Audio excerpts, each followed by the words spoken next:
Oh, yeah. Welcome in. Welcome in. It is a Wednesday evening and it is time to talk some sports. I'm your host, Stevie B, Steve Brennan, and we truly appreciate you joining the show. Tonight, we have Mr. BC and I running the show tonight, and we have a very special guest that we're going to have a fun collaboration with. We're going to welcome to the show the Sports Chasers podcast, which is going to be a hell of an interesting time for all of us.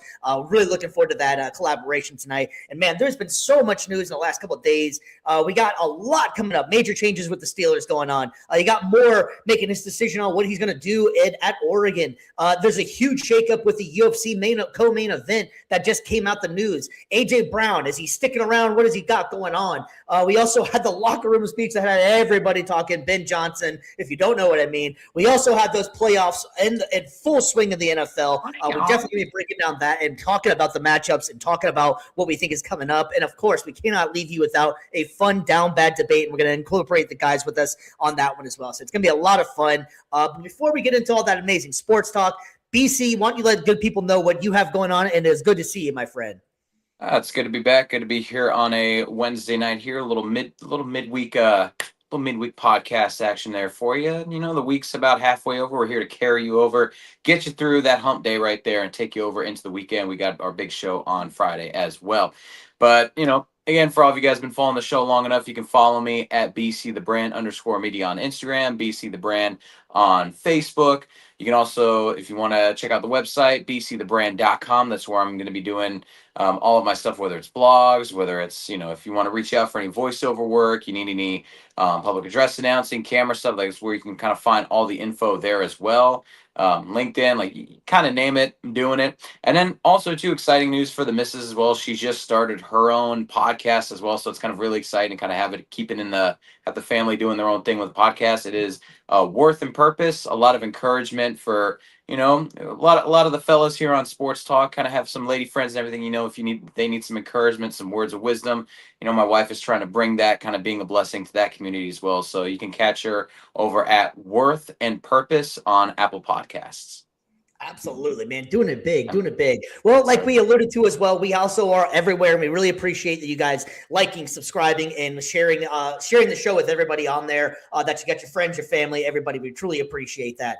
But without further ado, like we were saying before, we have a special collaboration, so we're going to go ahead and bring the guys on for our special guest collaboration. Special guest views from the stand. And without further ado, we got my man Kevin in the house from the Sports Chasers. How are you doing, my friend? It's super excited to have you on here, my friend. Man, Stevie B, what's up? What's up, BC? What's good with y'all guys? Good. It's good. It's great to be here with you from the stands, man.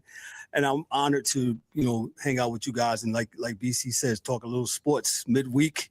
Get you guys over to, you know, for they call it Hump Day Wednesdays, man. So I'm eager and excited to hang out with you guys and talk sports, man. And I appreciate Stevie B. You know, you talked about the collaboration, how you guys reached out, man. I'm always eager to talk sports. And tonight, I don't have to direct traffic. I get to just living the dream. It's a lovely thing, right? Watch out, DA. I know you on this call, man, but watch out, man.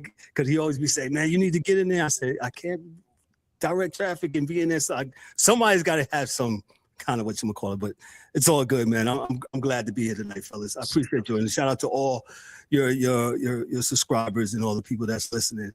It's out of my voice, man. So thank you guys for inviting us. Hey, anytime we can give you a chance to kind of take the brakes off and go all gas, man, let's do it. I'm going to take you up on that offer. Absolutely. Well, yes, like we were alluding to before, man. Why don't you tell the people about your show too, as well? Because we're trying to make this a group effort here, man. Why don't you explain to people how to get a hold of you guys and what you guys have going on? So we're the Sports Chasers, and we talk all sports. Like we legit talk all sports, just like how you guys do. And we pretty much go live on Mondays and Thursdays. Monday nights, we usually do a football show during football season called the Monday Night Football Blitz. And when it's not football season, we call it the Weekend Rewind. We talk about all the sports stories and great stories from the weekend. And we kind of, just go into Monday, and Thursday night is our flagship show. We've been doing it since we've been on since 2018.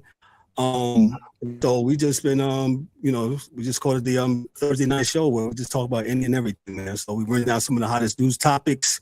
We got guys that are specialized in things. We got our main man, Dan, hockey dude. He talks NHL hockey. We got my main man, Ryan D'Souza. He's our NBA, WNBA guy. Well, and Dan also helps out with, with WNBA coverage. Might look like not be no WNBA here a little bit, but I'm pretty sure we'll talk about that in a second. Also, the DA who's joining me with tonight, DA, he's the boxing. Him and my brother, D-Dubs, they do boxing. And DA is also a former collegiate football guy also. So shout out to him being on the call tonight. And we all have specialties and we just love sports, man. So we're Sports Chasers.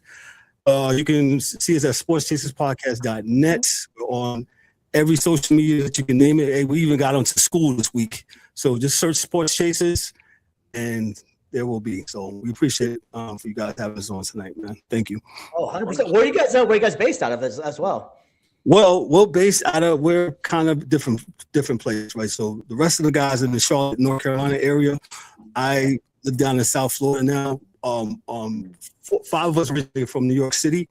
That's where we was born and raised, as you can probably hear and tell. Yeah, we moved out to Charlotte here in the early 2000s, and I said goodbye to Charlotte, and then moved down to South Florida. So I'm down in South Florida, right outside of Fort Lauderdale. So Nice. yeah. All right. Okay, yeah, not bad. Got everybody all over the place. Actually, I'm out of Central Florida, and Brandon's your. I guess that means more Central Florida as well, right? Yeah, pretty much, like right in between Tampa and Orlando. So yeah. I don't know if you guys know this. I don't know if you heard of Podfest. I'll actually be up that week Friday morning, man. So is that this week? Because I was thinking about going myself. It's this week. You absolutely should just come through if you're in the area. Yes, this week. We'll talk more after this, but it's this weekend. They always usually have it the third weekend of in January when the year begins. This is my 4th year going, man. So I'm going up there and just hang out with some great creators. BC, you alluded to it, man. There's so many people that's creators that I actually just listen to now instead of just the regular news or the regular media, man. Because I think some of us absolutely have some great talent out there when it comes to some of the content creators out there, man. So shout out to those that's making it happen. So that's why I'll be this weekend, Podfest 2026. I dig it. Hey, man. if I make it out there, my man, I'll let you know. We'll hook up then and hang out there because I was thinking about going myself. I'm actually in Deltona, so I'm not too far away from Orlando myself. Correct. Yeah. Well, awesome, man. I'm really excited. I'm really excited for everything that you guys got going on, and I've been checking out your show as well, and it's great quality content out there. Check them out for sure. But now we all got the pleasantries out the way. Let's actually get what people came here for. What do you guys think? Let's get into some news around this amazing world of sports. News from the world of sports. All right, man. We had some major news coming out of Pittsburgh. Mike Tomlin finally stepping down. It's been a lot of talk that is he going to, is he not going to? The fans were cheering for it. Kevin, man, what do you think about this? This is a major news. And here's something I just wanted to reiterate real quick, something kind of crazy. I heard that I didn't think this was going to happen here, but there's only one surviving coach at the start of the season out of the AFC North right now. If you think about it, Zach Taylor, and that was the one I would have thought of out of all of these guys, would have been gone. Who should have been? Yeah, I mean, I think they underachieved. I mean, I know Burrows was hurt this year, but Mike Tomlin, I think this was one of those things. I was actually talking to somebody just a few minutes ago about this, my barber actually, and I just think this was just time to just both of them part ways. Whether the Steelers nudged them and say, "Man, Mikey T, hey, it might be this time." It almost reminds you of when I can't think of my man's name. The Kansas City Chiefs coach. Andy Reid. When Andy Reid, they separated. Right? He had been to 3 or 4 NFC Conference championships, and then what happens? He can't get over the hump. The Eagles decide to part ways, and this was kind of sort of. I think this was coming. I talked to Steeler fans. We got one of our show, Dan K. He was ready for them to go. He was ready for Mike Tomlin to go, and I just think sometimes you just don't hear the voice no more, and this might be one of the times he's going to take a year off. It looks like from what he's saying, and probably do some TV. And if he does some TV, he might be like his predecessor, and just stay in TV and not come back out to these choppy waters of the NFL coaching, which Me and That's BC funny you say that too, because that was kind of on the lines of what I was thinking too. Is that I kind of feel like this is going to be a lengthy stay for Tomlin. I think he's going to be great on television, as long as he wears a hat. Tomlin doesn't look the same without the hat on. He looks a little different out there. But no, all jokes aside, though, I think Tomlin's going to do great on TV. And let's face it, Fox Sports is starting to get in that transition where they're looking for some new blood out there. Terry Bradshaw's getting too old. Still entertaining as hell. Jimmy Johnson's already went down. Who better to pass it on from one Steeler to another? Have maybe Mike Tomlin come on there. But no, I totally agree. I think that it's going to be. He's already admitted that it's going to be a year, but I think he's going to really take advantage of this, the TV side of it. And I don't know if he's going to be coming back for a little while, to be honest with you. I think that Mike Tomlin is, let's face it, I mean, I think we can all agree. I'm going Hall of Fame coach here, that stat gets thrown around so many times of the never having a losing season. But that still is pretty damn impressive. 19 seasons and never have a losing season. I know Steelers fans are tired of hearing that one, but that's a pretty damn good stat. Say it again, BC. That's what he always preached. The standard is the standard. Yep. And again, like you said, whether Steelers Nation was kind of tired of it or not, like you still got results. You got a Super Bowl out of it. You got multiple dynasties, or like multiple, like even like mini dynasties, you want to call it. Whether it was that first run back in the early 2000s, whether it was the Killer Bees, and just again keeping the streak alive. It's a legacy, very successful legacy, the most wins as a coach in Steeler history, and I think that he's definitely earned this ability to kind of walk away from the game a little bit, take a break. And yeah, I'm in agreement with both of you guys. I think once you kind of step away from the game and the grind, especially with coaching, to be able to step away and be like, oh yeah, I can still make really good money and I don't have to do as much work. I can just kind of focus on just talking shop. I feel like he might not ever come back. I think that's going to be too good for him. Yeah, BC, I'm with you again, man.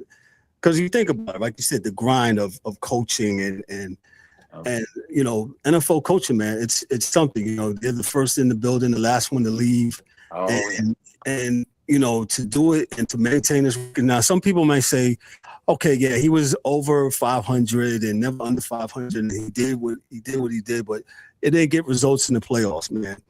But you must realize and understand, when you don't finish last or when you don't suck, that's what you don't get. You don't get upper draft picks. You don't get really good draft picks. You're always in the middle, and he's always making it happen with what he got.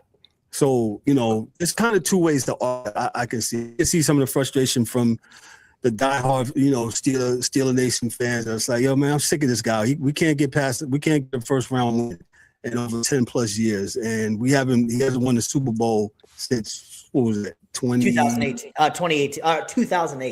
Yep. 2008. Long time. Dog years, man, So it's been a while, man. So, that organization, if you think about it, they've only had 4 coaches in their whole franchise history. Yep. 4 coaches. Yeah, that's amazing. That's amazing, honestly. And honestly, Tomlin's led them to the playoffs 13 out of the 19 years. So it wasn't as if like they had major fall offs. I mean, I know there's a bunch of people that would love to take that stat and continue on. They were always relevant. They were always pretty much in the fight of it. And even if they started out slow, somehow Tomlin was able to recreate that magic and get them close to the playoffs or just fighting for it. And let's face it, too, they did just win the division. They had Aaron Rodgers and they won the division. And you think about that, how things turned around for that. Just think about the kicker. If the kicker makes the field goal for the Ravens, the first year kicker, John Harbaugh still got a job. Mm-hmm. I think so. He still got a job, and then Tomlin definitely would have probably been let go. It would have probably not been no amicable thing, but they probably would have let him go.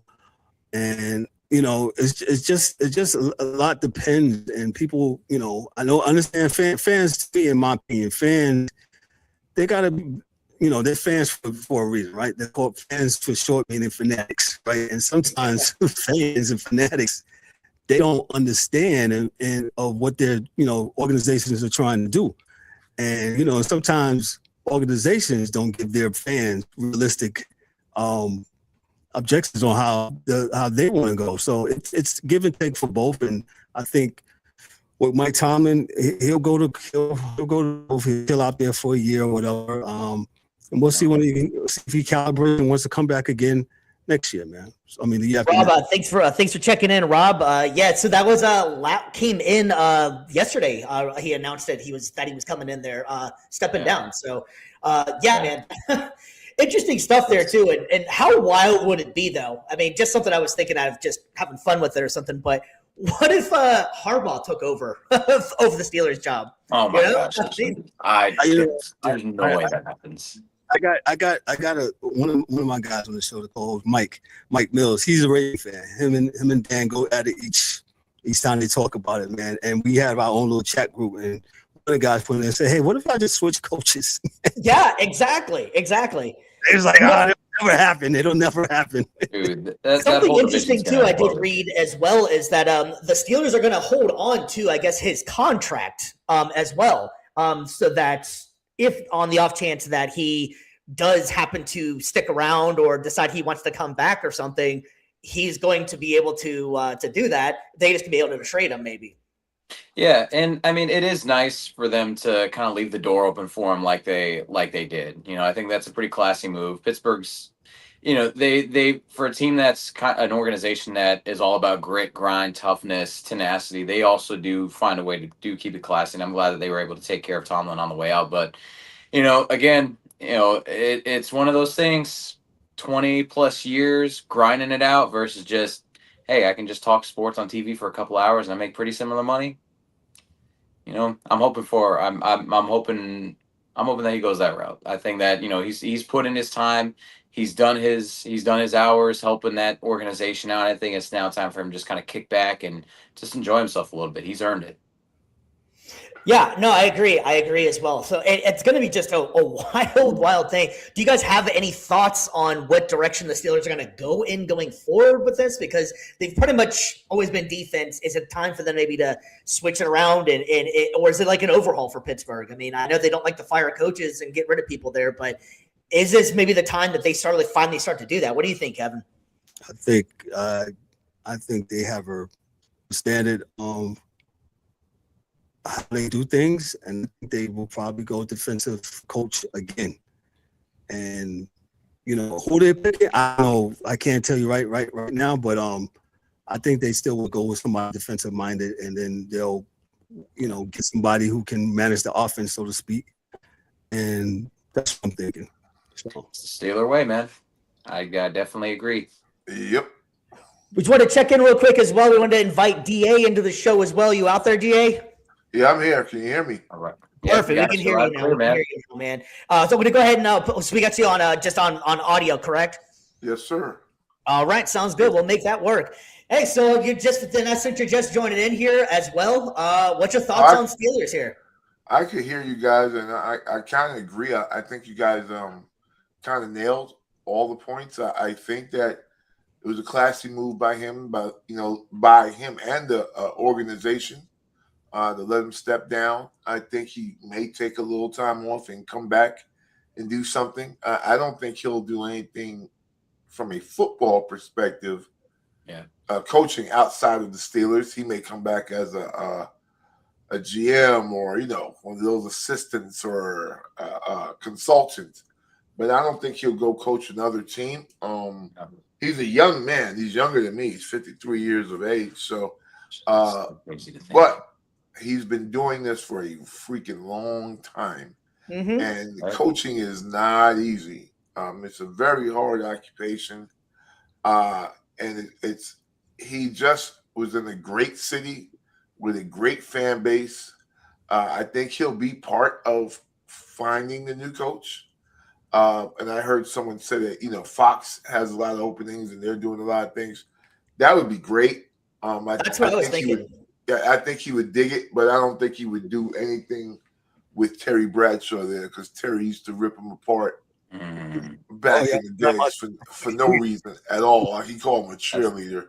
Still make great TV though. Yeah, I don't think Tom would want fight with an old man on TV, but I do believe that there are opportunities, lots of them. Even if he's not on every week, his commentary would help because I think he was the players' coach and Mhm. players respected him, and I think him stepping down, I'm not sure what it means for the Steelers. I think they're going to hire the same type of coach, a defensive-minded guy, and because it's been since I was a baby. It's 4 yards in a cloud of dust in Pittsburgh, so that's kind of what they do. And they've always been known for having a great defense. I think maybe 2 years they had a great offense. Yeah, it sounds like they're going to be interviewing possibly Brian Flores might be coming in, which I think that would be an interesting. He strikes me as a Pittsburgh Steelers head coach. He strikes me as one of those guys. He has like the grit and the grind, the toughness to him. I can see that one happening. I don't know. I'm interested to see. I feel like a lot of the Steelers fans out there, they're kind of looking for something offensively. So I don't know. I think it's interesting to see because a lot more of this go around with all the head coachings. DCs are starting to make a comeback. Defense is starting to kind of make a comeback. It was offense, and now they're kind of realizing that with all this offense, you got to find someone that can stop them. So I can see maybe in sticking with defense as well. Yes, sir. I just think that offense. I'm sorry, BC. In football, offense, in my opinion, is really it comes natural to teams, right? Because that's what you do most of when you're a kid playing in the sandlot. It's run and catch, and now the defensive guys are always at a disadvantage. So I think the reason why it wins with a defensive coordinator being the head coach and getting an offensive coordinator, a good OC works because the head coach is not going to bother the OC. He's going to let you do whatever it is you want, so you can be as good as you want. He'll let you draft the way you want to draft. Just know that if there's a chance to get a great defensive player, we're getting him first, and then you can get the offensive guy. But if you look at the Steelers when they were good, even with Roethlisberger, they didn't have they were a defensive team. Yep. The offensive guys that were there saved the bus who came over from the Rams, but he was a number one pick. They didn't have any other number one picks. Like Pouncey, that was it. So I think they'll be fine.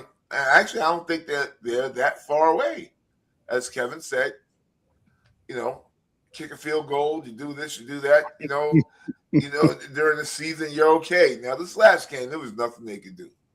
No, that was a pack of wild dogs, and Aaron Rodgers could not move 3 yards. In that game. So I think they go get Malik Willis, and I think if they just get him now I don't know if they want to pay him, but if they get Malik Willis or another backup, because the backups are making a comeback, if you get a good backup, then I Mac Jones, dudes like that, it works if you got a good OC. I mean, they still do have Will Howard there as well. So, and the kid never really necessarily got a chance to try it out. And because you brought Aaron Rodgers in, and you definitely ain't going to take Aaron Rodgers' last hurrah away from him either, Right, indeed. Yeah, and I mean, right now where they're picking, though, too, in the draft, it's not really quarterbacks that you can really find at this point this year. So if you do decide to roll with a Will Howell, you go with the backup.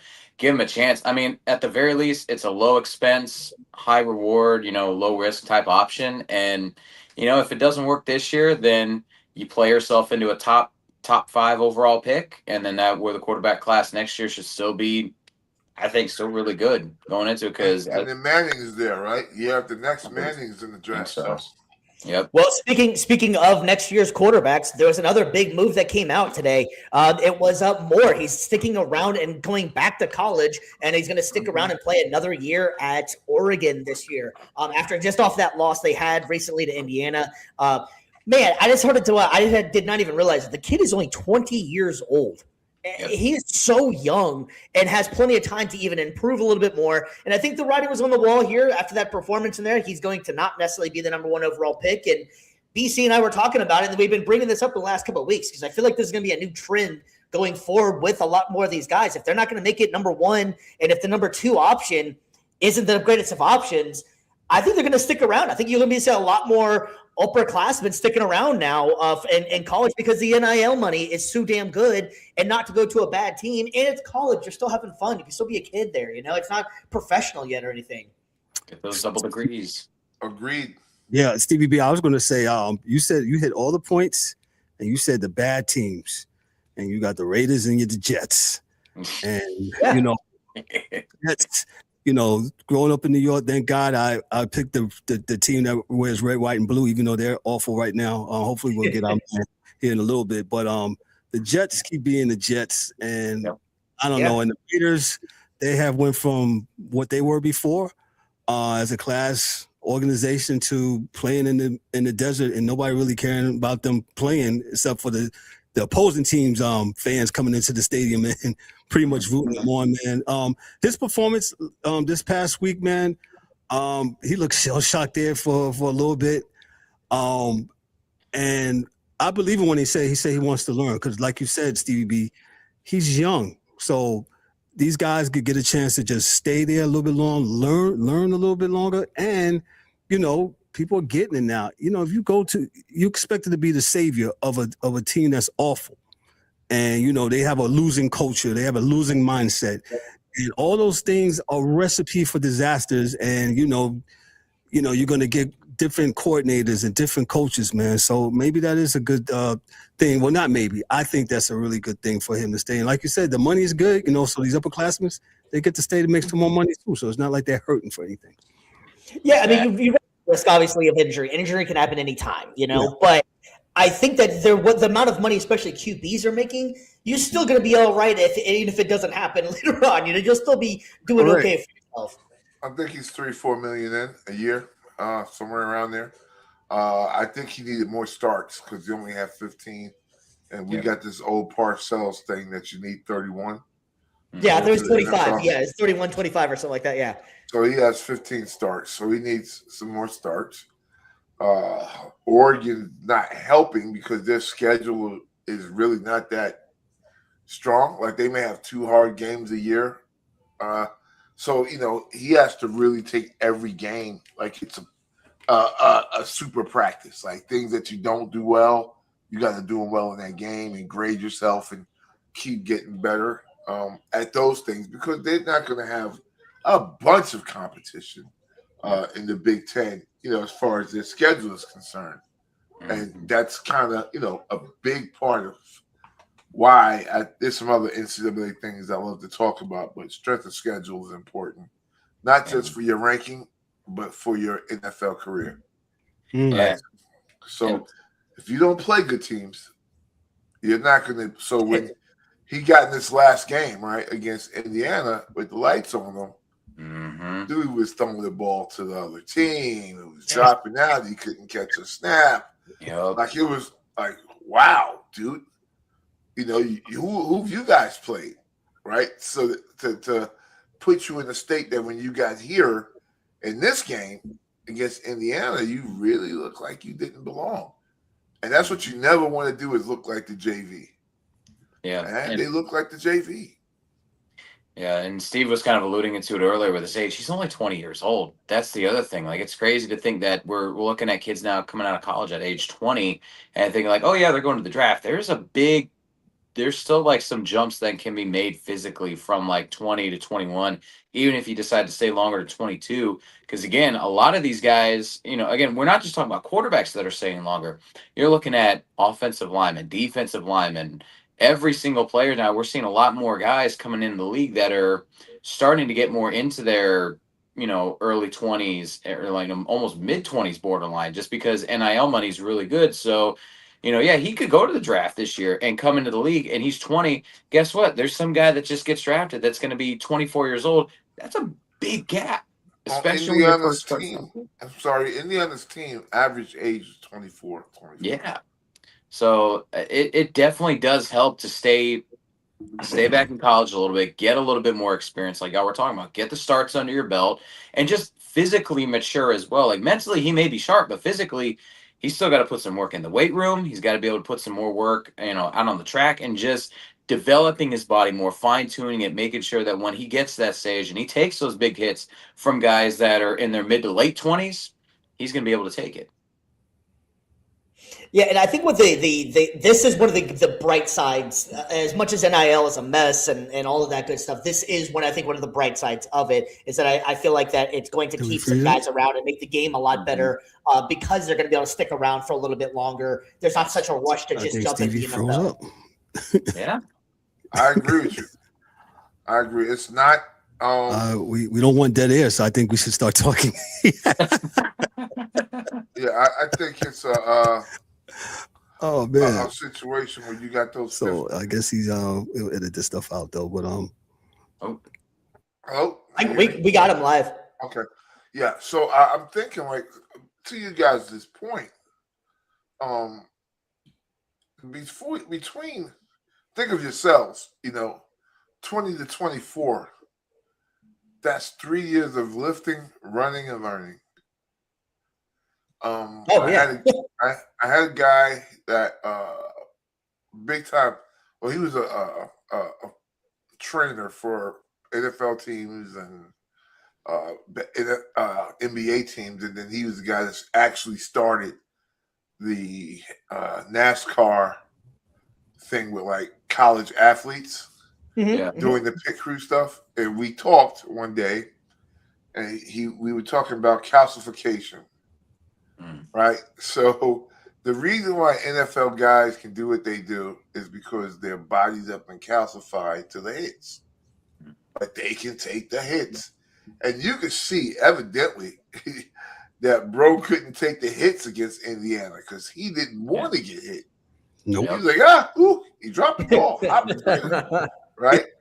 Yep. And it's not that he's probably been lifting since he was 15. Just do it numerically. He's been lifting since he was 15. It's wild.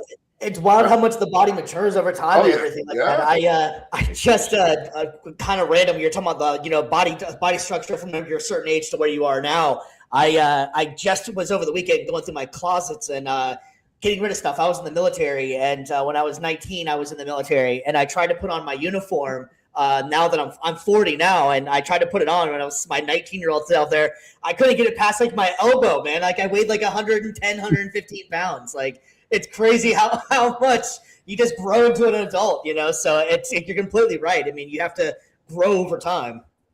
Mm-hmm. Yeah, so there's a whole bunch of stuff going on here too, man. So it's going to be interesting to see what Moore does. And we're going to move over to some other major breaking news that just happened today. Kyla Harrison is out of the big UFC event that's coming up, and she has an apparent neck injury, which really, really stinks because I was looking forward to this fight in particular as one of the most important women's fights in all time. And unfortunately, she's going to be out, which I'm sure UFC is going to be all right with it because they're going to be able to hype this up and make them the actual main event with themselves beyond being a co-main event. So the rumor is that they were talking about either moving one of the prelim fights up or making just the I believe it's the third fight down, which was, I believe, Song Yadong, and I can't remember who he was fighting or something. So they have plenty of room to make this still an extremely important, awesome pay-per-view with Paramount coming out here. Kevin, are you guys the big UFC guys? Or so I'm not going to hold you on this one.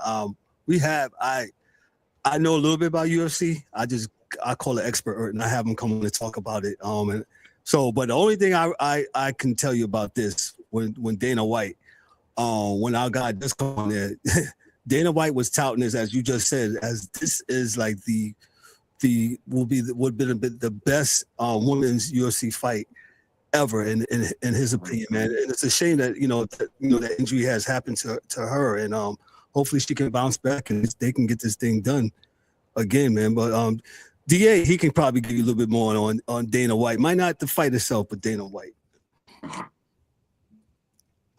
I like Dana. He's going to be my hero in a year or two. When he gets with Turkey and they kind of pull something together on the boxing side, which I think will probably be his biggest challenge, but I think his resume says he can do that. But as far as Harrison and then this fight, a neck injury it's almost like when you hear somebody say they hurt their back. You know, it's like Yeah. you don't know how long that's going to take to get back, but it was going to be a hell of a fight for sure. You know, it was going to, but you know, I don't like seeing women bloody, but that's what it was going to be. You know, it was going to be a hell of a fight, man. So I was extremely excited about this one, especially I was watching the Pena fight whenever she took the belt, and they had Nunez in the crowd, came in the ring, they were hyping it up like it was a WWE fight or something. It was amazing, but I saw the clip, Steve. I was like, what the? I'm looking for AWA. I'm looking for Arn Anderson. Yeah, exactly.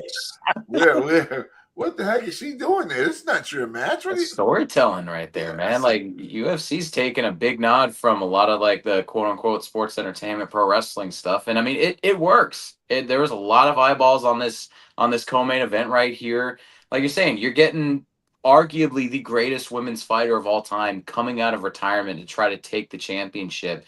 And then just to have her opponent who's no slouch herself, like gold medalist in judo and obviously the champ, like to have her injure herself like that. Hopefully it's one of those things where they can maybe get a little bit more time training, then set it up a little bit further down the road. But I don't know, like as far as what they're going to do, how they're going to scramble together to put this, main event card, like kind of back to try to repair the damage that's been done for the card. But it's going to be tough because that was such a good fight right there on paper.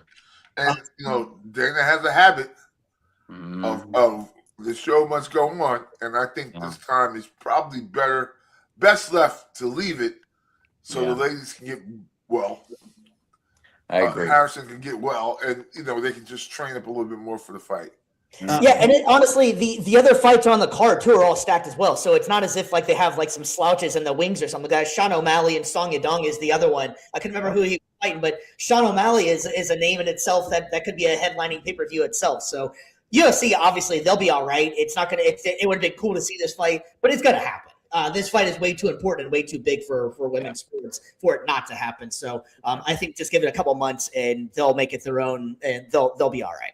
Yeah, Steve, we got one other thing on that, and BC also alluded to it about this being the sports and entertainment. If y'all go back a little while, you know, the 4-letter network ESPN, they wasn't covering wrestling and stuff like that. So what do they do now? It's part of their package now that they cover it, and they touted as sports and entertainment. I remember they used to poo on it, and everybody knows that Santa Claus is not real and wrestling isn't either, unless you talk to Dr. D. Davy Schultz. Those that old enough to know saw that video. Y'all remember when he slapped the reporter? Yeah. Gave him concussion and all.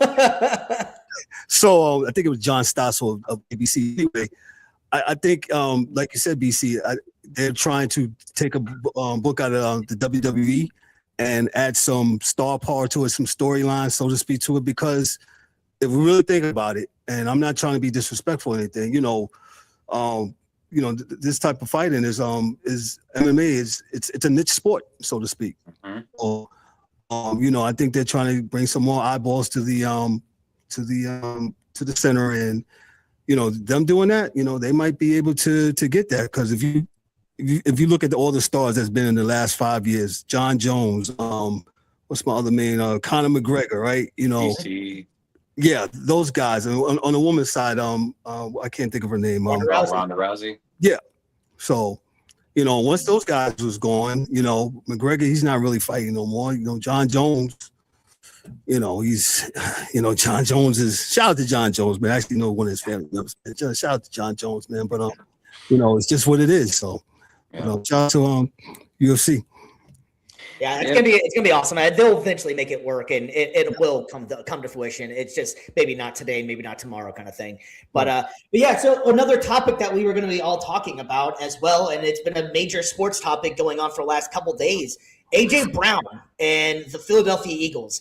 Obviously, the Philadelphia Eagles were just eliminated from the playoffs. AJ Brown, as you can see on the screen here, refused to speak to the media after the loss. All right, guys, what the hell's going on here? He's fighting with the coach. The coach is either acting as if like it was no big deal, and I love A.J. Brown. He's one of my all-time favorite players, and he's got hands, and he'll catch that ball all these other times. But it's constantly something with Nick Sirianni and the Eagles. Nick Sirianni and AJ Brown and everybody else. Kevin, man, you start us off with this one, man. What the hell is going on with AJ Brown and the Eagles? Are they going to keep him? Is he going to get out? What the hell is they going to do? We chimed in on this. Well, I shouldn't even chime. We talked about this Monday night, and AJ Brown's got to catch the ball. That's just the end period of the story of it. He's got to catch the ball. I heard one of the guys from ESPN saying that, and me and DA was talking about it. I think it was a big swagoo. He was saying that, that fourth down play with the game on the line, they go to Goddard instead of Brown. I said, and DA made a good point. He said, hey, bro, he hasn't caught the ball all game. So why would he? And God has been killing it, man. And, you can't be saying you're the best of the best and you don't deliver. They pay you a lot of money to catch that ball, man. And, he didn't do a good job of it on Sunday when it really mattered against a beat-up Niners team. DA's a Niners fan. And, they came out there with crutches and all types of stuff, and they was able to beat them. And that doesn't – and OC, he has taken a lot of Kevin – I can't remember his last name, but Petula, right. He I don't think, in my opinion, he put them in the right position, the Eagles offense in the right position to win. And, even Soriano, he took the play call from him, right, during part of the season or in the end of the season. And, but going back to A.J. Brown, he's not one speaking to the media and all this stuff. I think this marriage is over. Yeah. I don't know his contract situation offhand, man. I was about to tell you. Actually. I'm glad you said that. So he signed a 3-year extension, $96 million, $84 million guaranteed. The wild thing is that they would be hit with a $72 million dead cap money if they released him before June 1st. Now, if they traded him before June 1st, it would leave them with $43.45 million in dead cap money in 2026. So they have a lot to figure out. And Howie Roseman's one hell of a GM and can make some things happen or whatever. BC, buddy, what would you do in this situation? I mean, I think probably the smart thing to do is just to trade him so you don't get hit with the major cap hit. And obviously, it's one of those things where you want to trade so you can get the most bang for your buck back. I don't know if they do, just because it's out there. The relationship between them is just so bad.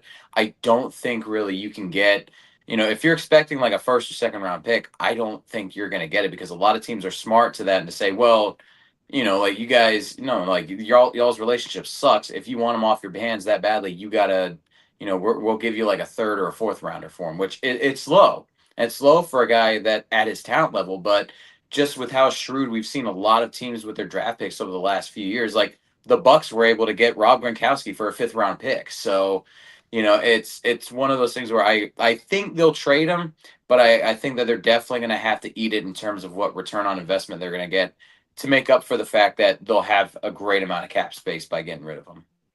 DA, you're supposed to be a Niners fan. What about a Brown to the Niners, man? They could desperately use a number 1 wide receiver at this point. Maybe an Ayuk for Ayuk and a third for AJ Brown.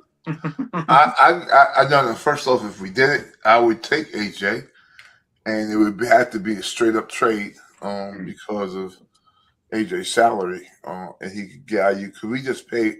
They would have to give us AJ and somebody, because I think Ayuk's contract is longer and bigger than AJ's, because he just got signed last year when he was hurt. But as far as him with the actual, and I say this because I have a different, I guess, viewpoint on things. I never heard him say anything out of his mouth. This is AJ. Now, he had tweets that he was writing books or reading books and doing everything else, right? I think losing the offensive coordinator is going to help AJ and may turn this around, because the play calling in Philadelphia is abysmal. Right? With the talent that they did have, they did not use it the way they should have. Right? Like there were, I think, one design run play for Hurts. He's a running quarterback. He is not Joe Montana, So he can take off on 3rd and 5 to get the first down. Why are you waiting there to pass the ball? So their play calling is absolutely abysmal. I could not. Yeah, they're horrible. Like, There's just nothing else I got. yeah, there's nothing else I can say about that. Kevin, my man, what do you do if you're the Eagles here, man? I don't think this is repairable. As I stated earlier, when you call upon me, the offensive coordinator, he didn't do the Eagles any favors. AJ, I mean, yeah, the contract is going to be a lot. I mean, here's a thought. I don't know if they would want to do this, man, but his former team is like they're the number one team with a lot of cap space money, like $60 million, man. So, maybe trade him back down to Tennessee. I don't know if they get him, but or Tennessee will want to do that, but that's a thought. But I don't know. Whoever needs, who needs like a number one type of dude like him. But I think he got to take some ownership too. Him refusing to speak to the media after elimination, man, that's whack, in my opinion, man. You're a professional, man. I get it, man, but you got to get the arrows, man, because guess what? When you make the winning catch, and you know what, you're there for the TV and all that stuff. So it goes both ways. It's just what it is, man. It's part of the business, man. And I just wish he would have spoke to the media afterwards. So, but I do disagree with most of the world. What happened between him and the coach during the game happens all the time. Yeah. All the time. Mm-hmm.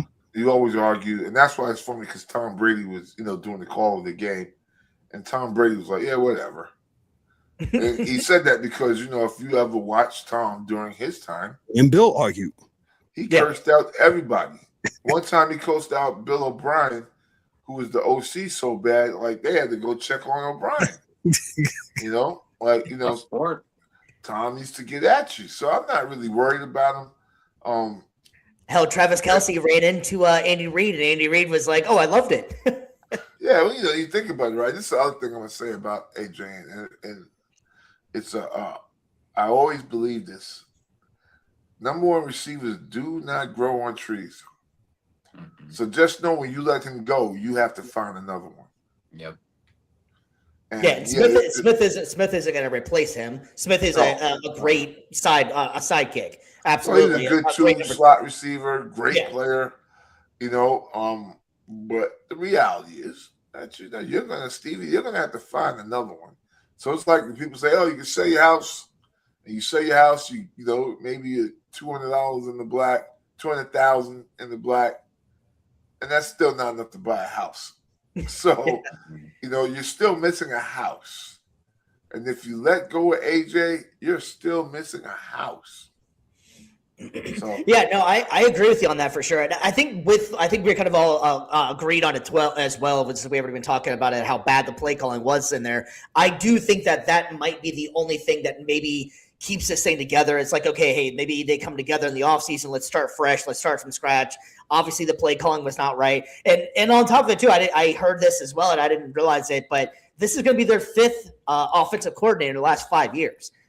They haven't been able to be consistent with it. So it's hard for them to constantly keep on going back over, getting more new offensive coordinators all the time. So they haven't been able to get anybody in there really. They had Steichens. They had obviously they had Steichens. They had who else? They had Kellen Moore. So like it's interesting that they've gone through this many, and it's hard. Continuity is a big thing in football. It's a key sport. You got to have to make it work.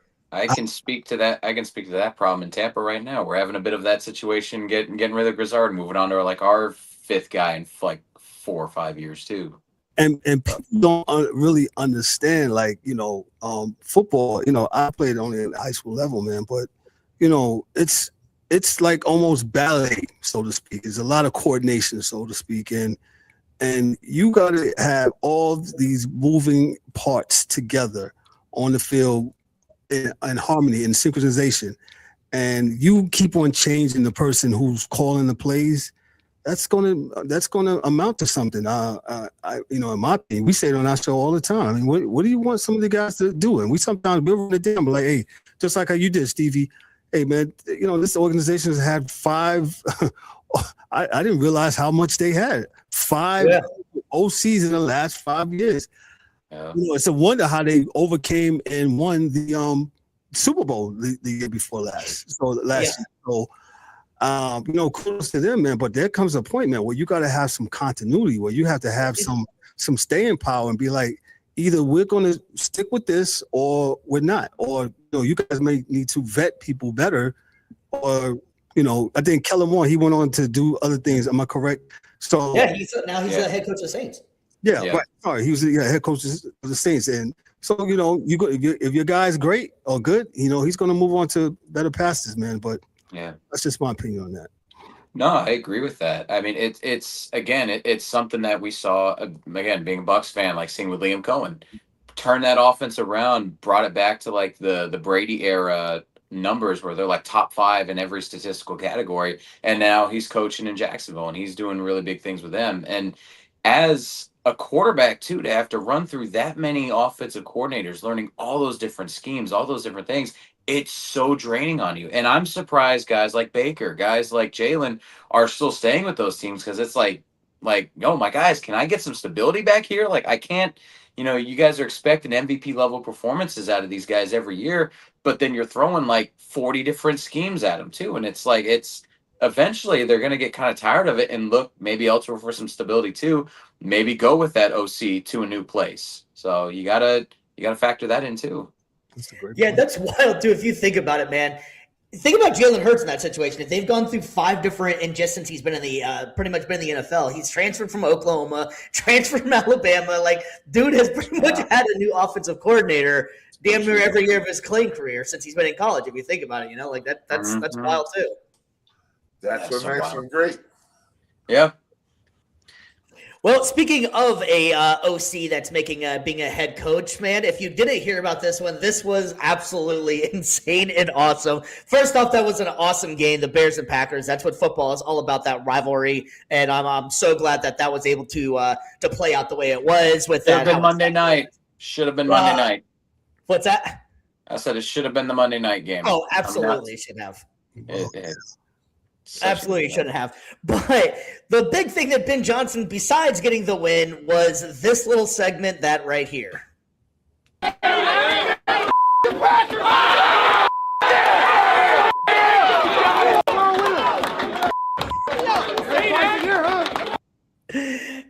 I loved it. I'm not going to lie, man. I thought that was awesome. So some people were up in arms, like he shouldn't be talking like that. Me personally, man, I think that he should have got some sort of like a reward for bringing back the NFL rivalries. Give that man a bonus or something like that. And on top of it, too, there comes a point in time that if you guys want all this access to what NFL is all about and stuff, once those doors are closed and you got those cameras in there, it's fair game. These guys, that's how they talk, and he's rounding up. And if you look at any of those players, not one of them was upset. Not one of them. They were all screaming. They loved it. And it was real. He really did not like it. And for once, he actually got a personality who's not trying to sugarcoat it and be fake. So I absolutely applaud Ben Johnson for doing it. And if you don't like him, if you don't like the Packers, you damn sure can say it if you don't want to. If you don't like him, Kevin, man, help me out with this, man. What was your thoughts on this? Sometimes, and you said, locker room access to all professional sports now. We got it now. Everybody's got to be in the know, right? Everybody's got to know. Don't be mad at how the hot dog is made. Be outraged. Oh my God, the hot dog is made of all these fillers and stuff like that. Well, you just went on TV and they showed you how to make it. So yeah, it's made of a bunch of fillers and stuff. Don't eat it. Yeah, so don't eat it. And my point to that is, I loved what he said. I loved it, you know what I'm saying? Because he's been coaching in the NFC North here, you know what I'm saying, when he was with the Lions and stuff. So he understands the history. He understands the rivalry. And my thing is, man, bring back rivalries again. Bring back people actually wanting to knock people's head off, figuratively, of course. But where you just want competition, man, and I think it's great when you see your team naturally don't like one another. You might help them up or you might just leave them on the ground, right? And they really felt this thing afterwards, man. They've been warring back and forth. If you think about it, and I heard this the other day, they faced each other 3 times within the last 30 some odd days before that matchup. So, it's a rivalry, and it's just what it is. And I love his energy. I love what he did for Caleb Williams, man. You know what I'm saying? Caleb Williams, first year I was like, man, this ain't gonna work. And then this guy comes in here and he does whatever he does, works his magic, man. And Caleb Williams, though he starts off very slow, like the other night, man, I was like, God, this is awful. I mean, I even turned it off, and then I said, oh shoot, it started making a comeback. But he's looks like he's some type of finisher or something like that, man. So shout out to Ben Johnson of not only coming in there and turning the Bears around, but also saying that, yo, we're the team to beat. And yeah, I'm going to say things like F the Packers, man. And, make us shut up. In the words of my main man, DA, that's on with us, man. Hey, beat them. Yep. Well, you got to beat them, man. That's it. That's all I got on that, man. Shout out to Ben Johnson. BC, we were talking about it before the show started, and you were saying that you like it because it brings about the rivalry. That's kind of what we were saying too, man. But yeah, that's what a lot of modern sports is missing. It just seems like whether it's, MLB, NBA, NFL, like it just seems like a lot of the rivalries that used to have that staying power, it's either they're watered down from what they used to be, or they're just not, they're just non-existent anymore. Like I love it when you get guys getting in each other's face. Like you said, you're not trying to go out there and knock their heads off literally, but it's just like that intensity, that drama that we have with it. Because again, that's what makes college football rivalry week so fun. Because these schools do not like each other. They hate each other. Like I cannot tell you how many times I love watching Ohio State, Michigan, Florida, Florida State, Florida, Miami. There's just so many great rivalries there to choose from. And in modern sports, it's like almost like we're kind of, oh, well, now we got to be professional. Ever since you started letting a lot of the media in, letting them kind of have their say or let them have their space in there, now it's like, well, that's a little unprofessional, don't you think? Who cares? If you just got done playing 60 minutes going to war against your hated rivals, you'd be saying stuff like that too. It's like just let them do their thing. And as far as him catching flack from people, like, yeah, of course the media is going to try to sanitize it out the wazoo. But from what I've been seeing about it, him and ownership, they're on the same page. They don't like the Packers, and they're like, you know what? You do you. It's your locker room. Have at it. And I could not be more for it. So, DA, my man, what's your thoughts? Football is a violent sport. Coaching football is, I guess, pretty violent too. And put that on a shirt. Yeah, you can't take that out of the game, and you can't take that away from folks in the locker room because you're emotional, and you're going to be emotional because you just got finished. Y'all say not literally, but I say literally, trying to knock somebody's head off. Yeah, yeah. You have to put yourself in a mind frame to do that, because that's not what human beings are meant to do. No, I totally agree, and it's interesting the difference in like the pro and the college. I think BC, you were completely right on. I was trying to explain to a friend of mine that doesn't watch college football at all. And he was like, why do people get into this as much? It's like, isn't it sloppy and all that stuff? And I was like, honestly, man, it's the rivalries. It's the, it can mean so much more in college whenever that you got that, like you said, Michigan, Ohio State, Florida State. There's the list goes on, Texas, Oklahoma. There's just so many good ones. And it doesn't really happen. It doesn't really translate to the NFL as much. Obviously, you have Bears, Packers. That NFC North seems like they keep the rivalry pretty strong. As a Colts fan, I hate the Jags, but I mean, it's not to the point of it is like the Bears and the Jags. I'm not the Bears. I mean, Bears, Packers. You got Steelers, Ravens. Pretty much everybody in the AFC North. That's another one as well. That seems like the northern teams are keeping that rivalry strong. Well, the West Coast is still doing it, but. Yeah, there's just so much history to pull from with those though too, because it was because the game started in Canton, so like that's like pretty much the starting point for the National Football League is those upper Midwest to the northern like NFC, AFC North. So that yeah, you're getting a lot of history there. But I do agree, like it's time to kind of, I feel like you just got to kind of let it run loose again, let rivalries be a thing again, make it exciting, and you can find some regional competition. The only time I would say where college rivalries are or college football can just kind of be boring to me is when you have one school that's really trying so hard to punch up and make it a rivalry, and then they just get stomped back down, and it's Ergo, what was it, a couple of years ago? UCF and UConn. UConn was trying to make it the Civil War or something silly. It's like, bro, no one cares. Or USF and Florida Atlantic. It's like, no, guys, we're beating you in like 75% of these games and across multiple sports. Oh man, strike!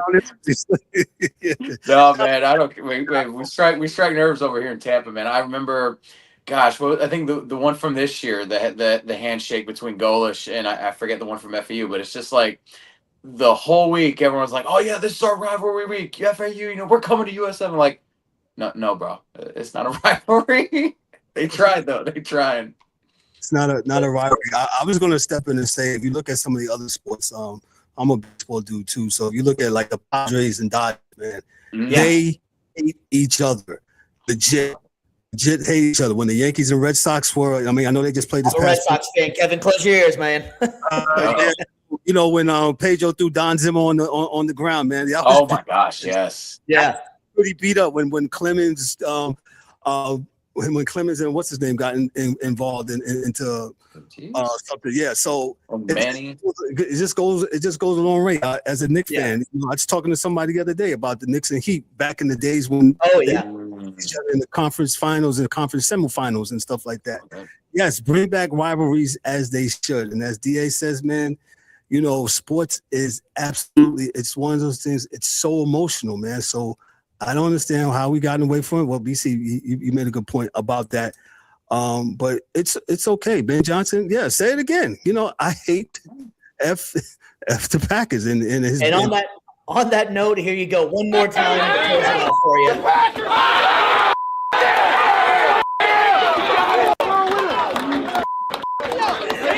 Oh man, that is so good. I can't lie, man. That is just too damn good to gotta run through a wall right now. Like, let's go.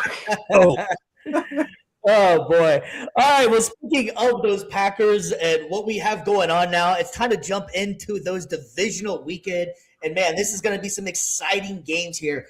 We got the Broncos, we got the Bills, we got the 49ers and Seahawks. Could be starting that Bears-Packers rivalry right there. Third time they're playing here in a short amount of time. You get the not the Packers, I'm sorry, you get the Patriots and the Texans, the Bears and the Rams. Let's go ahead and start up top on the left-hand side up here. We got the Broncos and the Buffalo Bills. Kevin, man, how are you feeling about this game? This is going to be very interesting. I was high on the Broncos pretty much all season. That was my closet secret Super Bowl pick. I didn't put any money down on it, but that's what I was picking. But I'm kind of rooting for the Bills in this one, man. What's your thoughts on this? I'm kind of rocking with the Broncos, man. The Broncos, I like Bo Nix. I've liked him since he came into the league. I like what Sean Payton has done over there. Josh Allen, I'll just go back to this. Josh Allen, this is his time, right? His nemesis is out the playoffs, right? Patrick Mahomes and Lamar Jackson, those guys are no longer here. So, no excuses for him, my opinion. They got it done down, against, Jacksonville down in Duval County. But I'm looking at this game. I'm thinking the Broncos are going to win this game. If I was to put a score on it, I would say Broncos 24, Bills 21. That's so funny that you said that, because that was my exact words last week. This has to be Josh Allen's time. The exact same thing you said as well. So I'm so glad you're on the podcast with us, because great minds think alike, my man. DC, buddy, what's your thoughts on this? I picked Jacksonville to beat Buffalo just for the reason that they hadn't won a road playoff game in years, and I'll take the L on that one, since we were doing the segment last week on that, but. No, I honestly, I'm going to lean more optimist on this one.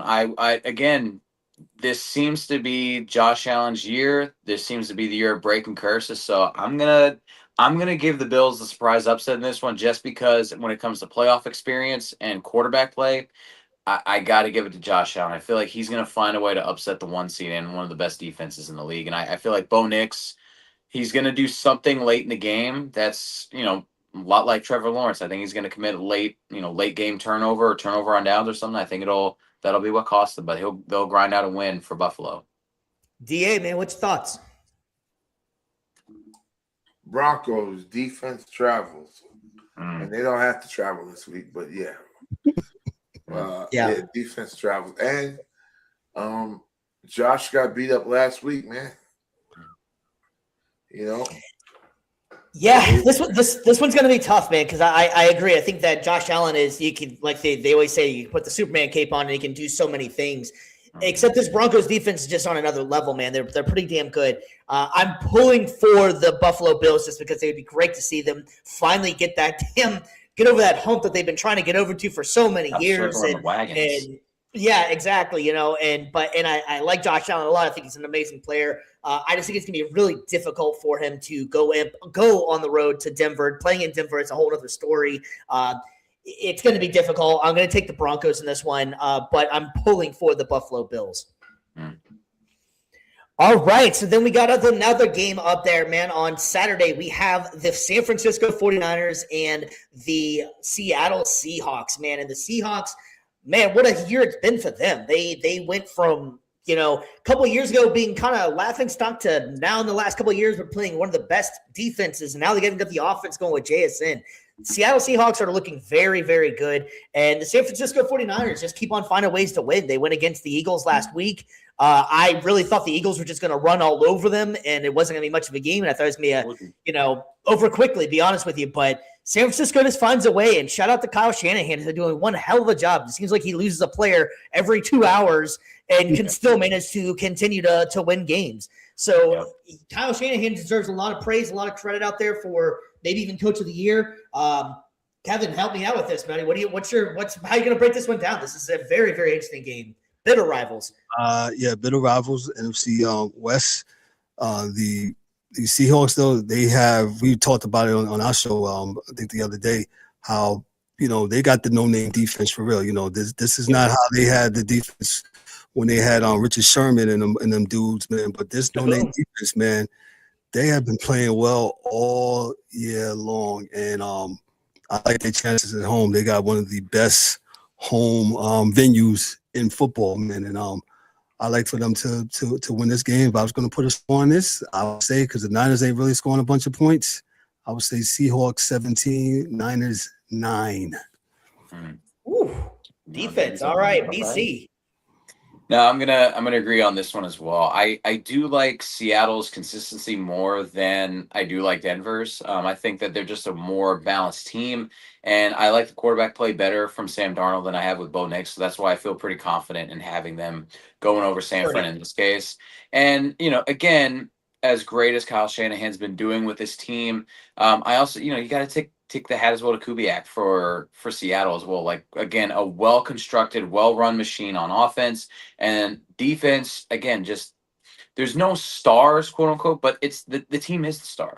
And that's the thing. That's a really dangerous team to play against, because it's not just one guy carrying the load there. It's every single unit has ballers. Every single unit has somebody that can contribute. So that's going to be something scary into a banged up Niners team. I think that's going to be the recipe for their season ending, and I'm going to give it to Seattle. I won't assign a score, but I'll say they win at least comfortably by 2 touchdowns. Not bad. DA, you're up, my man. This is squad. Well, Say what? I'm gonna stick with it. I'll go with Seattle in hopes that my Niners win. I did this last week with Philly and the Niners won, so just do the same thing. Defense travels, and in this case, it doesn't have to. Sensing a theme. Yeah, I think that this is a hard game for the Niners, man. Can you help me out with something here, actually, DA? What's it like to have a team in the playoffs, man? My Colts were on top of the universe for a little while, and that went nowhere. BC's Bucks fell apart. You got the Giants over here. How good does that feel to actually have something worth to watch over the weekend, man? Stevie, believe me when I tell you, and I don't say this being arrogant, but Kevin will tell you, I'm used to it. Yeah, this is what we do. This is what we've done since 1980.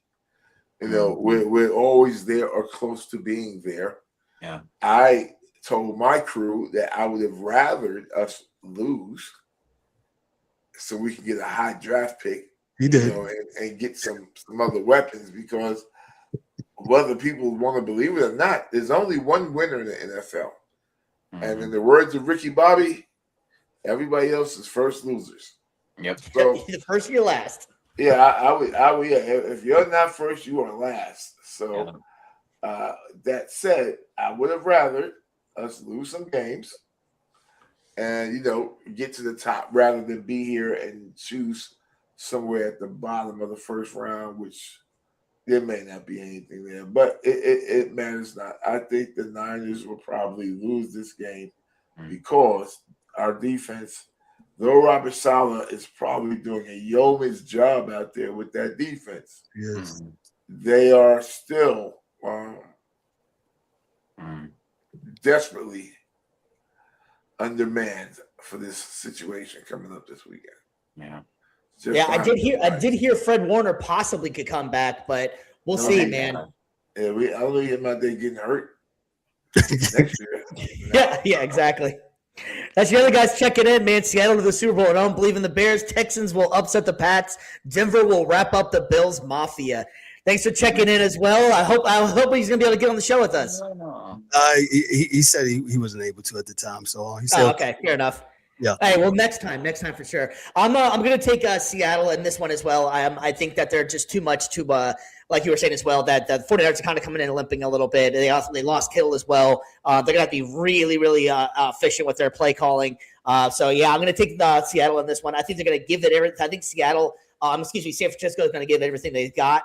They've been fighting and playing hard. Chris McCaffrey is just playing lights out, but I think it's going to be a little bit too much for them to overcome, and I think Seattle will take this one as well.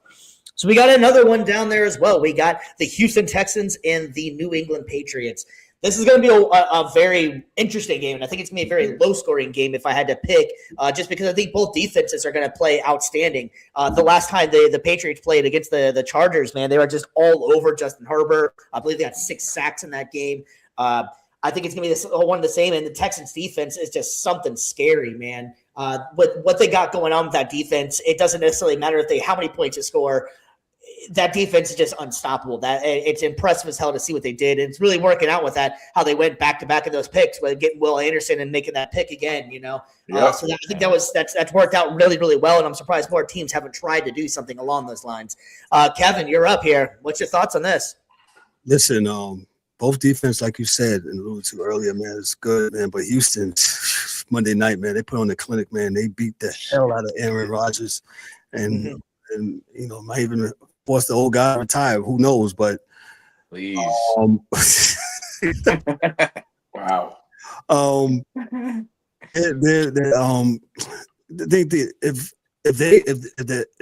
gonna call them the Astros, if the Texans, if they play this defense like how they did the other night, I mean, I like New England, but I think some things New England needs to clean up offensively. I see the Texans win this game, but Stroud can't be throwing the ball to the other team. He looked awful the other night, man. He was very fortunate that the Texans defense came to play. If not, he would have been tagged with that loss too, because you can't be throwing the ball to the other team. You can't be giving the ball up, man. You got to secure the ball, especially in the postseason, man. If I was to get this score, and shout out to Drake, man, and shout out to Mike Vrabel for what wonderful job he has done in New England, and it's turning it around. It's like New England 2.0 again. They're starting some new legacy and new things, and that's good for them. They got their quarterback Drake May, and but I'm thinking it might be over. I actually picked Pittsburgh to beat Houston the other night. And, I did too. But I'm wrong sometimes. It's okay. But if I was to pick a score, and I've been picking scores all night, I would say the Texans 17, Pats 14. Texans win it late with a field goal. Yeah, I think with the Mike Vrabel effect, I think it's honestly just having an adult in the room. I think that he comes in, commands respect, and the players are responding to it because they know what kind of player he was and what he stands for. And I think the players like it. I think they like the hard coaching. I think they like the fact of he knows what he's talking about. And he's been there, done that, and he's not fake. Yep. 100%. Yeah. I think for my decision, I'm gonna flip the inverse from Kevin's. I'm actually gonna go Patriots by 3, late field goal there. They're gonna bring back again. My whole thing with them this year has been like the evil empire's back, and so what better way for them in the playoffs to move on to the next round then another clutch field goal, and a game managing type situation. So I'm gonna again. This will be a close one, but I think Stroud will make a late game mistake, and that's gonna set up a Patriots field goal to put him ahead. Okay. DA, who you taking? This is a hard one. Because I like Drake a lot. You want the rapper, or are we talking about May here? Nah, I hate Drake the rapper, but Drake May, I'm with him. I do believe that the Texans will probably win for one reason. If CJ Stroud played an inkling better on Monday, they would have blown the Steelers out by 30. Oh, yeah. So with that being said, and if Nico Collins goes through protocol, concussion protocol, and is allowed to play this weekend, I think that they're going to beat the Patriots. But it's their thing is all about not health to everyone because they have a good team, but health to one or two guys in particular, and better play out of their quarterback. So I'll go with the Texans. I'm probably wrong. So if you're betting money, go with the other side. But I'm going with the Texans. Yeah, it's hard. It's a really hard choice here. I think I'm going to take the Patriots in this game just because I think their offense is going to just click a little bit more. But that defense in Texans is pretty scary. But I just feel like they're going to find a way to be able to a low scoring game. I don't think this game, breaks probably the 20-point barrier at all. But I'm going to go with the Patriots and getting this one done against the Texans. It's going to be a toss-up, to be honest with you. And I think this next one is going to be an exciting game as well. And the last game of the night up there is Chicago Bears and the Los Angeles Rams, and frigid 15-degree weather, I think, is what they're expecting it to be at game time for the Bears. The Bears have just been on fire in the fourth quarter, man. They've just found ways to come back. They have the Rams traveling across country, going to a cold weather environment.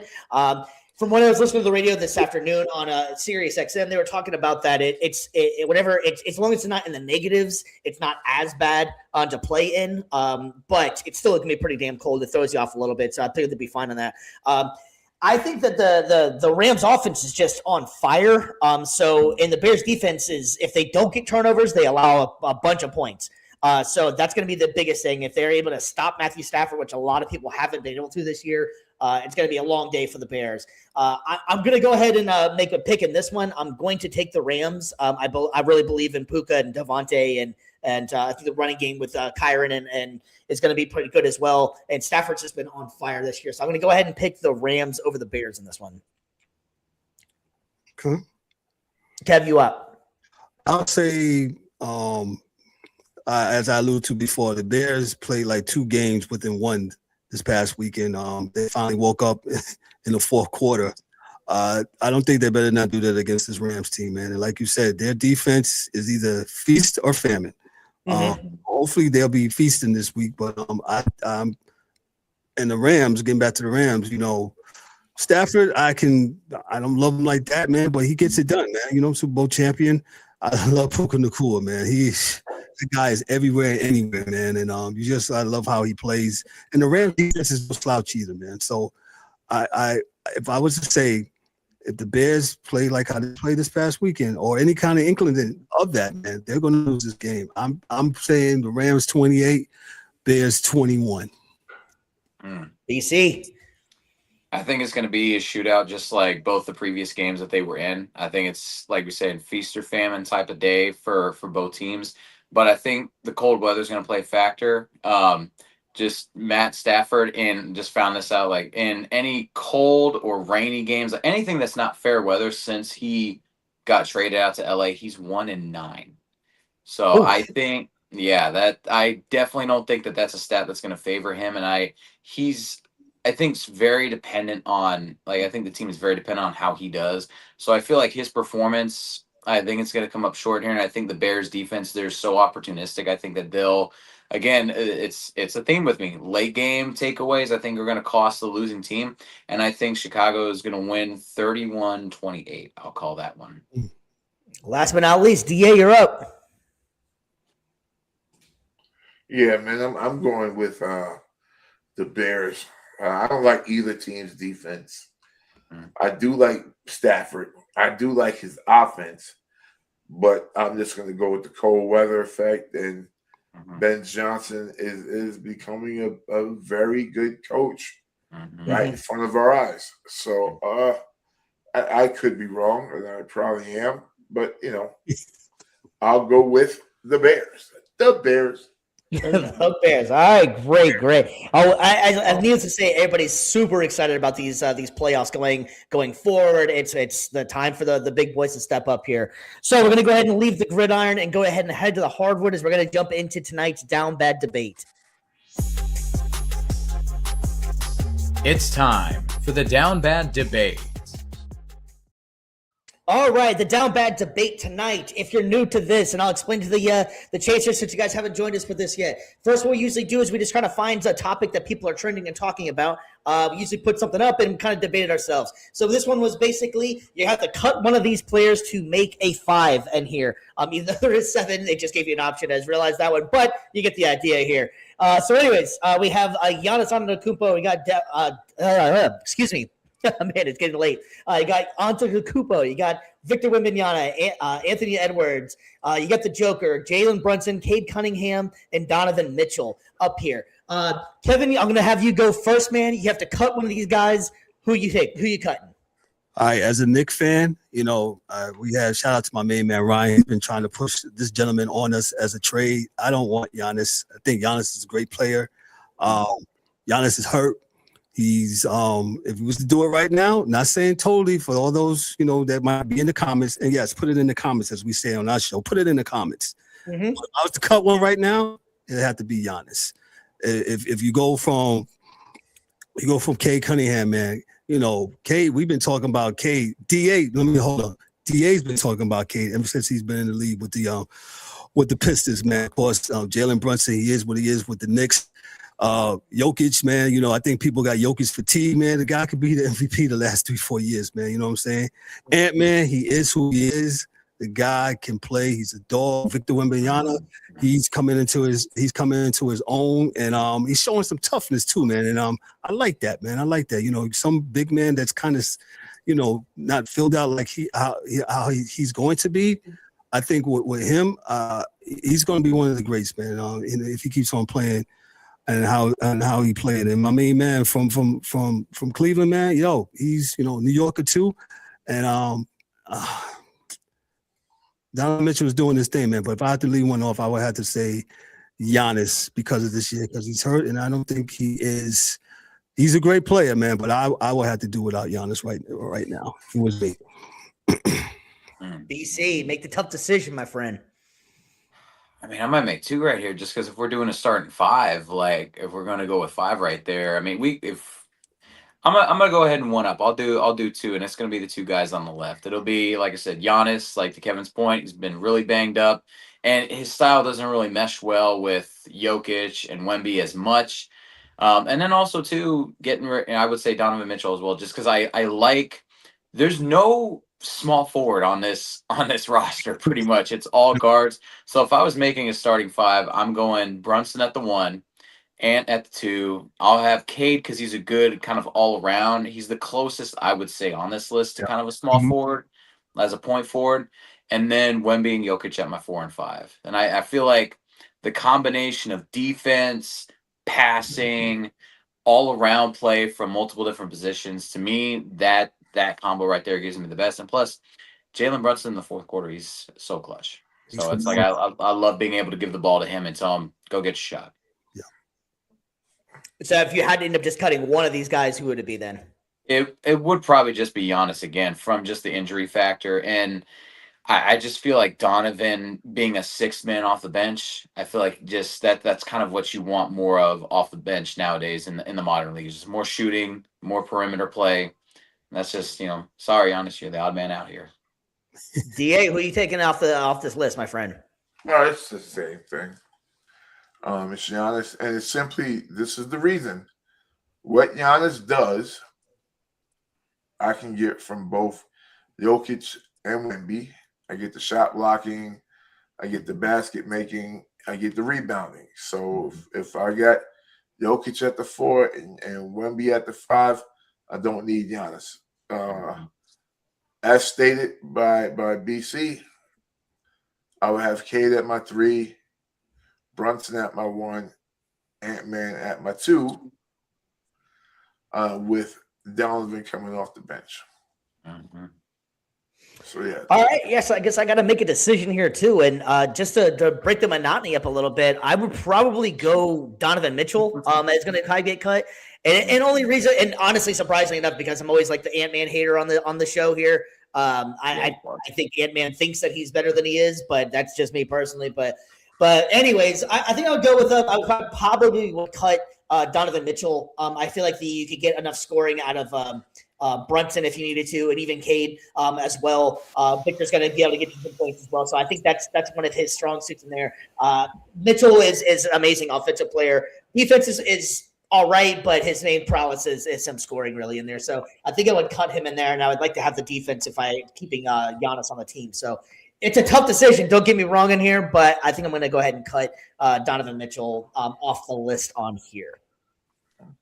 All right, fellas. Well, very much for joining us on the Down Bad Debate. We're going to go ahead and end this one out for the night on this, guys. We're closing out on a good note here, man. I really appreciate you guys coming on, the Sports Chasers.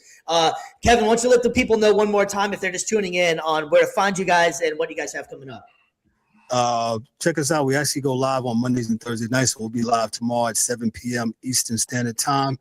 On YouTube and Twitch, anything that says Sports Chasers, we're on that. Rumble, Twitch, Facebook, X, any one of those platforms. Our website is sportschaserspodcast.net. Just look us up. You can find blog posts. You can find past episodes. We also do a segment called, not a segment, but we also have a list for interviews. We interview some past and former athletes, NFL, NBA guys that we have, man, and some some former media people, man. So check us out, man. It's the Sports Chasers, man. We're trying to do it big and talk about sports, man, because I believe sports really, really does, as it does today with us, right? It's brought us together. That's my slogan. I'll stick by it to the day I die. Sports brings people together, and win, lose, or draw. We could always use that. We could always use that at any time, DA, you got anything you want to pass along to anybody? Hey, to everyone, have a great night. Thank you, fellas, for letting us on. I had a blast. It's all good, man. Let's just keep watching sports and keep chasing. All right? Absolutely, man. We appreciate you guys coming on as well, man. It's been a lot of fun. BC, you got anything else before we sign off? Just appreciate Sports Chasers coming on again. It's been really nice to be able to collaborate with a lot of different channels, different individuals like yourselves, and just being able to add different voices to the conversation. That's what it's all about. We may not agree on maybe everything, although we did a lot of agreeing tonight, which was interesting, especially with the Down Bad Debate.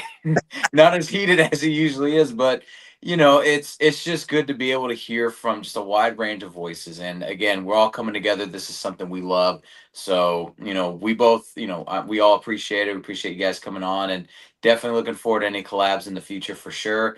And, for anybody out there, again, you didn't see it at the beginning, you can follow my stuff at BCTheBrand_media on social media. And you can also follow my wife's podcast. She's doing encouraging and empowering women at Worth and Purpose on Apple Podcasts. Better not mess that one up. I know, I got to. She's in the other room. Better not mess that one up. Yeah, I want to give a quick shout out to especially how we got to hook up with the Sports Chasers as well. I got to give a shout out to Pod Match. They've been a great company for us, a great asset for us. They've been helping us out, get interviews, collaboration. So they've been really good. If you're ever interested in doing any kind of podcast work or anything like that, I would highly recommend reaching out to them. Fantastic people, always answer any kind of emails, any kind of thing you need. They're great people to work with. And I also want to give a shout out to Varsity Sports Nation for having us on as well.